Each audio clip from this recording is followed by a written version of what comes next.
Assalamualaikum warahmatullahi wabarakatuh. Di sini kita akan membahas tentang analisis zat warna. Kita dari kelompok 4 dengan anggota Anastasia Yolanda, Muhammad Roni Pauji, Neisha Nabila, Rini Anggiani, Sahrul Hikam, dan Cindy Novitasari. Di sini saya akan menjelaskan zat warna menurut beberapa ahli. Yang pertama menurut Winarno 1995,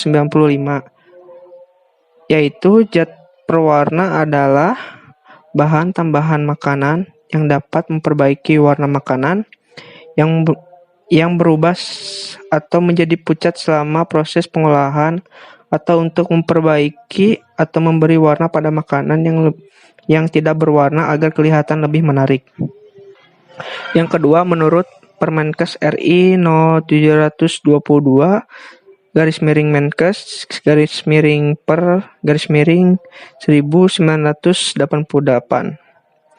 Zat pewarna adalah bahan tambahan makanan yang dapat memperbaiki atau memberi warna pada makanan.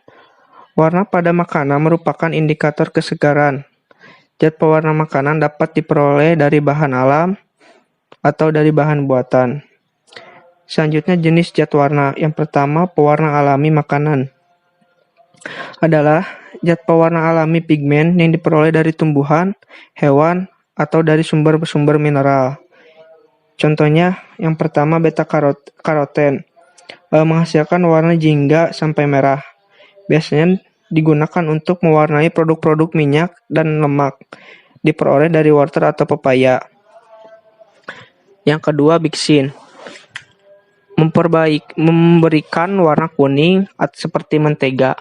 Biksin diperoleh dari biji pohon Bixa oreana, digunakan untuk mewarnai mentega dan jagung.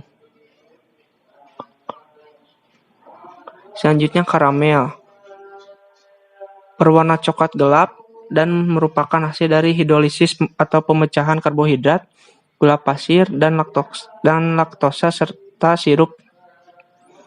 Yang keempat, klorofil, menghasilkan warna hijau, diperoleh dari daun digunakan untuk makanan. Pigmen klorofil banyak terdapat pada dedaunan, misal daun suji, daun pandan, dan daun katuk. Yang kelima, antosianin, penyebab warna oranye, ungu, merah, dan biru, banyak terdapat pada bunga dan buah-buahan, seperti bunga mawar, pacar Cina, buah apel, anggur, dan stroberi. Yang kedua, pewarna sintesis adalah zat warna yang mengandung bahan kimia yang biasanya digunakan di dalam makanan untuk mewarnai makanan. Yang pertama, tartazin, pewarna kuning yang banyak digunakan dalam makanan dan obat-obatan. Yang kedua, sunset yellow, pewarna yang dapat ditemukan dalam makanan seperti jus jeruk, es krim, dan lain-lain.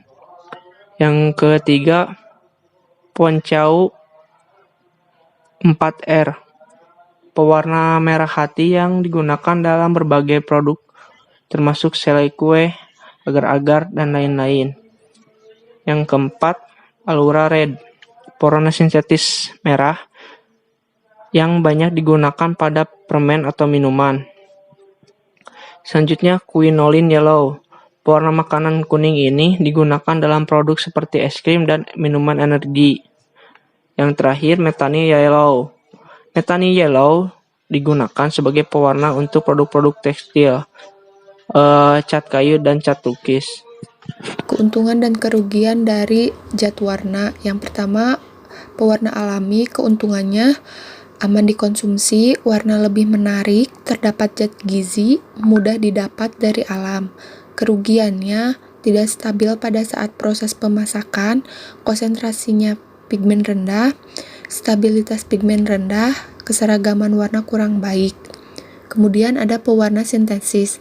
Keuntungannya mempunyai kekuatan mewarnai yang lebih kuat, lebih stabil, dan lebih murah. Kerugiannya bahaya, dapat menyebabkan iritasi dan mengakibatkan keracunan. Selanjutnya ada teknik analisa makanan. Di sini teknik analisa makanan terbagi menjadi 3 metode. Yang pertama, teknik analisa modern, teknik analisa sederhana, dan yang terakhir kromatografi.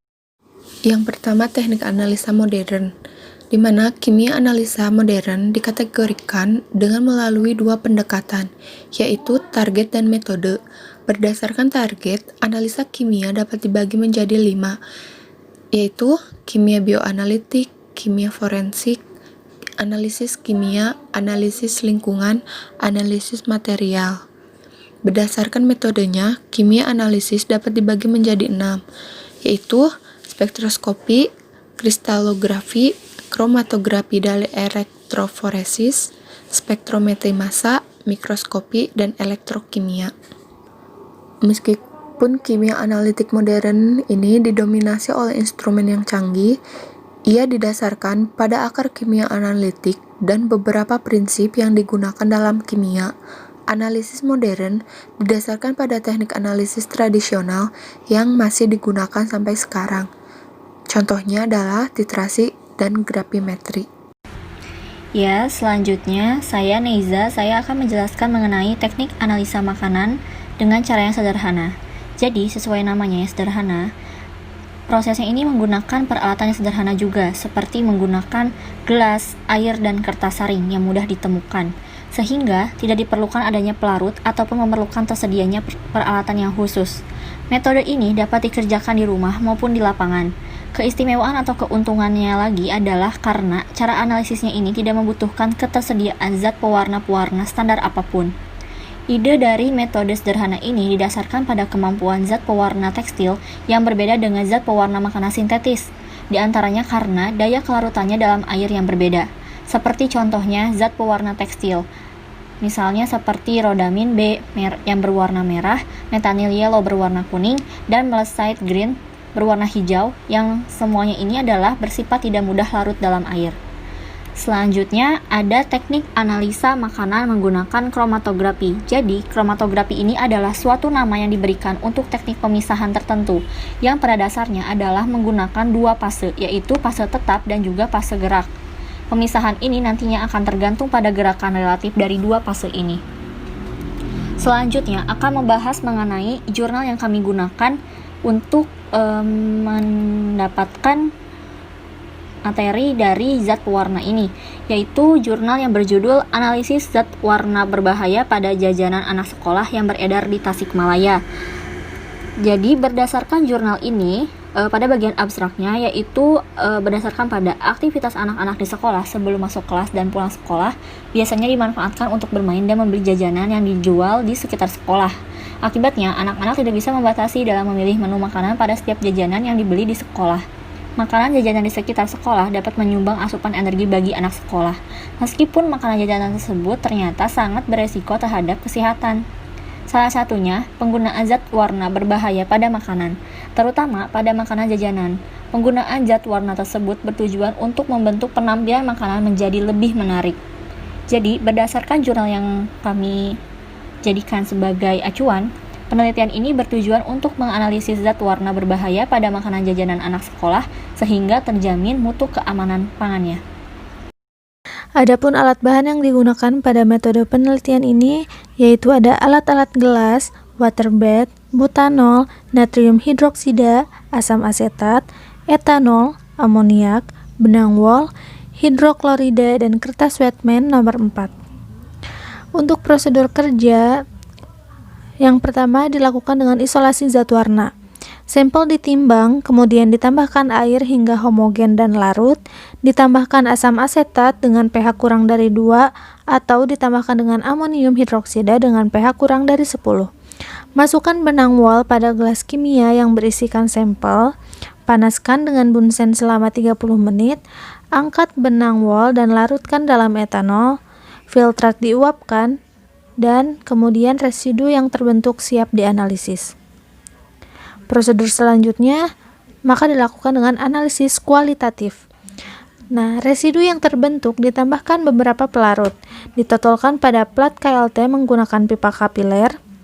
Standar zat warna dilarutkan dengan pelarut dan ditotolkan kembali pada plat KLT menggunakan pipa kapiler. Masukkan plat KLT dalam chamber yang sudah diisi eluen yang telah dijenuhkan, dielusi sampai sampel dan standar zat warna terelusi sempurna. Yang terakhir, Hitung nilai RF dan bandingkan nilai RF sampel dengan nilai RF pembanding. Selanjutnya di sini saya akan menjelaskan tentang hasil pengamatan dan pembahasan dari jurnal yang kami bahas. Yang pertama ada hasil pengamatan dari analisis kualitatif zat warna berbahaya. Nah, di sini ada 16 sampel. Nah, sampelnya ada agar, donat, aromanis, topping donat, keripik umbi, mesis berwarna, selai, ciki, bumbu balado, kue basah, minuman cappuccino cincau, coklat bubuk, minuman tea time, dan pewarna makanan. Nah, di mana di sini tuh terdapat beberapa zat warna yang berbahaya jika dikonsumsi secara berlebihan atau secara terus-menerus dalam tubuh itu dapat berbahaya. Bahkan ada beberapa zat warna yang bisa menyebabkan kanker. Nah, zat warna pada makanan jajanan anak sekolah tersebut itu teridentifikasi pada zat warna yang dilarang penggunaannya karena dinyatakan sebagai bahan yang berbahaya. Di antaranya itu ada auramin, ponch 3R, methyl yellow, ada rhodamin B, ada coklat brown, dan sudan 1. Itu berdasarkan Permenkes nomor 239 tahun 85 itu dinyatakan sebagai zat warna yang dilarang penggunaannya karena dinyatakan sebagai zat warna yang berbahaya. Di sini saya akan ambil salah satu contoh pembahasannya, yaitu ada rhodamin B. Nah, rhodamin B ini merupakan zat warna sintetik yang digunakan untuk pewarna tekstil. Tetapi banyak sekali penyalahgunaan rhodamin B yang digunakan sebagai pewarna pada makanan. Nah, mengonsumsi rhodamin B dalam jumlah besar atau berulang-ulang dapat menyebabkan efek yang merugikan bagi tubuh manusia, yaitu terjadi iritasi saluran pernapasan, iritasi kulit, iritasi pada mata, iritasi pada saluran pencernaan, keracunan, dan gangguan hati atau liver. Nah, rhodamin B ini juga selain dapat mengiritasi saluran pernapasan, dia juga itu bersifat karsinogenik atau memacu pertumbuhan sel kanker jika digunakan secara terus-menerus. Nah, sifat karsinogenik dari rhodamin B ini tuh disebabkan karena adanya unsur N+ atau nitronium dan Cl- atau klorin yang terkandung dalam rhodamin B. Nah, ini tuh bersifat sangat reaktif dan berbahaya. Nah, ketika penumpukan rhodamin B dalam hati akan menyebabkan gangguan fungsi hati berupa kanker hati dan tumor hati. Nah, pada tahun 2000 dalam uji toksisitas zat warna rhodamin B terhadap mencit dengan pemilihan dosisnya itu 150, 300, dan 600 ppm itu, di mana terjadinya perubahan bentuk dan organisasi sel dalam jaringan hati dari normal ke patologis. Itu perubahan sel hati menjadi nekrosis dan jaringan di sekitarnya itu mengalami desintegrasi atau disorganisasi. Nah, kerusakan pada jaringan hati ini ditandai dengan terjadinya pyknotik dan hiperkromatik dari nukleus, degenerasi lemak, dan sitolisis dari sitoplasma. Nah, itu adalah merupakan salah satu contoh dari rhodamin B ataupun zat warna pada makanan yang dapat berbahaya dan dilarang penggunaannya berdasarkan Permenkes nomor 239 tahun 85. Oke, selanjutnya di sini ada beberapa zat warna yang tidak dianjurkan untuk digunakan dalam makanan. Ada beberapa ya. Di antaranya ada sunset yellow, ada azorubin, ada amaranth, ada erythrocin, ada tartazin, ada brilliant blue, ada food greens, ada brilliant black. Nah, di mana jenis pewarna yang saya sebutkan di atas itu berdasarkan Permenkes nomor 722 itu termasuk ke dalam zat pewarna yang tidak dianjurkan untuk digunakan di dalam makanan. Nah, sedangkan untuk yang tadi ada rhodamin B dan juga methyl yellow itu termasuk ke dalam bahan yang berbahaya berdasarkan Permenkes nomor 24 tahun 2006. Untuk zat warna yang tidak dianjurkan, saya ambil contoh satu, ada amaran. Dalam jumlah besar, amaran itu dapat menimbulkan tumor atau reaksi alergi pada pernapasan dan dapat mengakibatkan hiperaktif pada anak-anak. Mungkin sekian yang dapat saya sampaikan. Untuk kesimpulannya, di mana dari 16 sampel jajanan makanan ini teridentifikasi mengandung zat warna yang berbahaya. Di antaranya ada yang dilarang penggunaannya karena berbahaya, ada juga zat warna yang tidak dianjurkan. Adapun untuk zat warna yang teridentifikasi dari 16 sampel makanan jajanan anak sekolah itu ada auramin, ada rodamin B, ada ponch 3R, ada methyl violet, ada sudin 1, ada methyl yellow, ada coklat brown. Nah, beberapa zat tersebut itu berdasarkan Permenkes nomor 239 itu merupakan zat warna yang berbahaya dan dilarang penggunaannya dalam makanan. Kemudian untuk deteksi dari sampelnya itu sendiri digunakan dengan melihat kromatogram. Jarak satu noda sampel yang diperoleh sama atau sejajar dengan jarak suatu noda pembanding. Nah, jadi selisih RF dari setiap sampel dengan pembanding itu kurang dari 0,2. Itu berdasarkan Departemen Kesehatan RI nomor tahun 1988. Sekian yang dapat saya sampaikan, kurang lebihnya mohon maaf.